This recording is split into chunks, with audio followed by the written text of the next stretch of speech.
tayo magtagal, ayaw ko na po sa House of Representatives. Ang gugulo po nila. Kung ako'y magsasalita, meron 3 taong manggugulo sa akin. Kilala naman ninyo eh. Kilala nyo, 3 lang yun. Yung isa dating kasapi ng NPA. Yung isa mula ang propeta. Yung isa artistang hindi pa sumigat na laos na. Masikat pa si Kuya Will.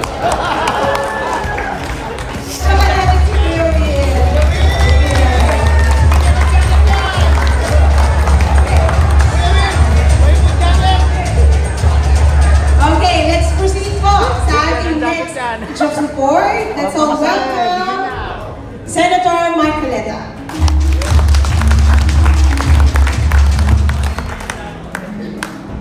Talagang kailangan po nating pasalamatan si Gov. Chavit.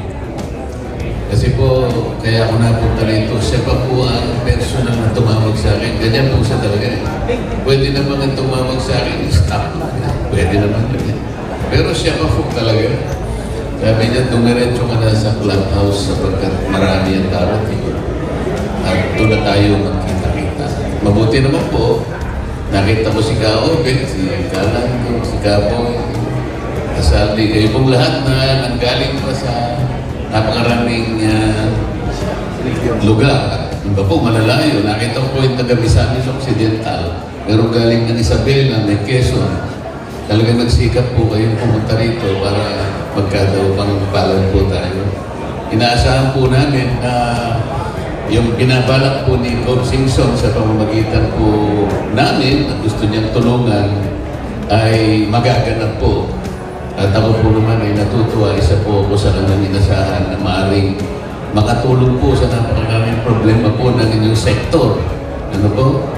Yung lamang modernization po ninyo, away-away na po kayo. Hindi na kayo magkasundo sa consolidation ng prangkisa ninyo, pati yung rationalization ng ruta ninyo, pati yung public transport sector route, pati accessibility, pati connectivity, hindi kayo Pero tayo po, kagaya ng nalalaman ninyo, pag tama po, ilalaban natin. At marami na pong beses tayo nakipaglaban. Kahit ako na lamang po mag-isa, lumalaban tayo. Alam ko ba nyo, ano lang hindi ko nailaban, isa ka. Yung hope niya ako nawala. Kuya Will, akalain mo naman.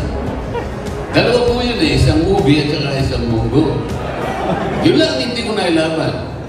Pero yung sa inyo po talagang ilalaban po namin ni Senator Ping at saka ni Senator Soto.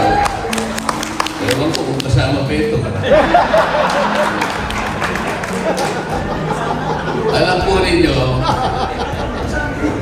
malimit natin sinasabi, Gov. Chavit, isang salita. Napakalalim po nun ako, sa dami na po ng nangyari sa buhay ko itong mga nakakarang araw. Talagang parang nagugustuhan ko na pong kasama yung sa Pungero. Alam po siya kung bakit. Ayaw ko pong i-promote yung sabong ha. Dahil hindi po ako sa Pungero at bawal po sa amin yun. Baka matiwalag ako.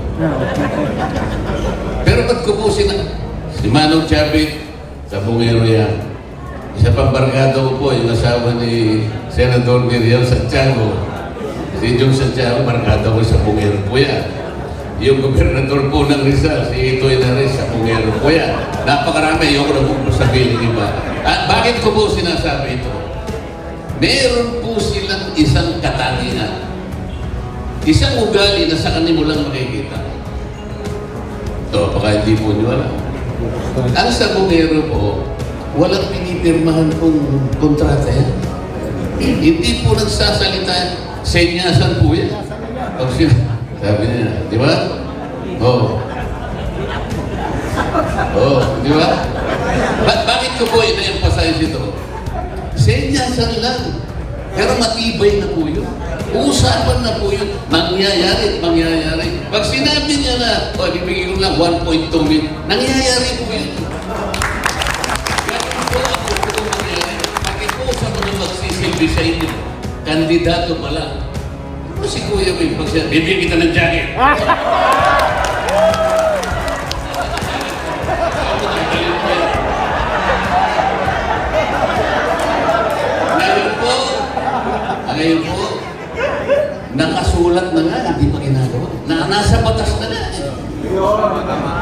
minsan nasa batas, nakataga sa bato, pero kung minsan yung batas po kailangan po ayusin na kasi po bulok na yung jeep, yung batas nandun pa rin. Kailangan pa 4136.